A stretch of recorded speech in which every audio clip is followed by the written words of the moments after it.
إن توبر كان ويبوا توبر كصابسن بريدة إذا عفمات أساسية جبر والله كشال شاني دقمين كحضر ويجد يبيدو مشروع ما إلى رئيس مجاش أي وإلى رئيس مروع عفمات ما يفوكس كساريها إني لطلينتا يو عيقلينتا هي إذا بحنت عفماتك هير دقمة هي هير ما إلى رئيس كوميونيتي ليفل. deegaanada dhan waxaan rabnaa in haweenka shaqeynaya maruuca caafimaad koonfur galbeed deegaanada koonfur galbeed inaan ku qorno marka waxaan rabnaa guushaas waxay ku imaanaysaa dadka u horeeya jaaniskaas ka faa'iideysto aqoontooda leh iyo shaqadooda la arko waxyaabaha bini'aadamka asaasiga u ah in loo shaqeeyo bulshada oo ay ugu horeysa in la gaarsiiyo caafimaadka asaasiga ah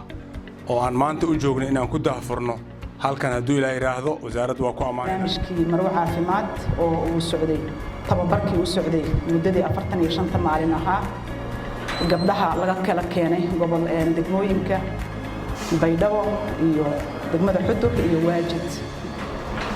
kulley aad iyo aad ayaan ugu faraxsanahay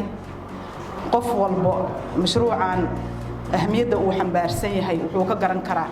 magaca uu wato oo ah maruuca caafimaad xaqiiqdii mashruucan inuu heerkan soo gaaro markuu ugu horeyso waxaa ku mahadsan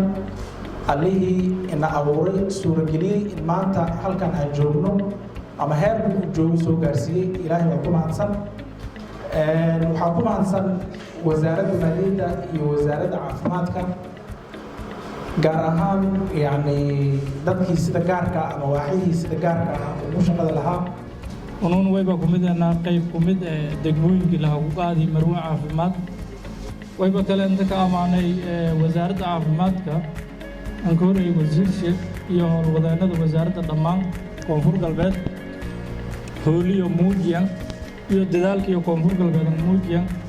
iyo wada shaqaynta dawladda dhexe tababarkun wayba muhiiman ayaa mustaqbalkiin ay dhayalsanay juhdi aqoon qarash badan la kibi ku faa'iideysada ma kaliya intii mayl eray xoogaha yar la qaado lagu fiiri wayba siin anfacay mustaqbalkiin awlaadin adduunyada wayba la faday ama gobolka isin ku noolaan wal faylaha ku kordhidaan oo ka saabsan dhinaca caafimaadka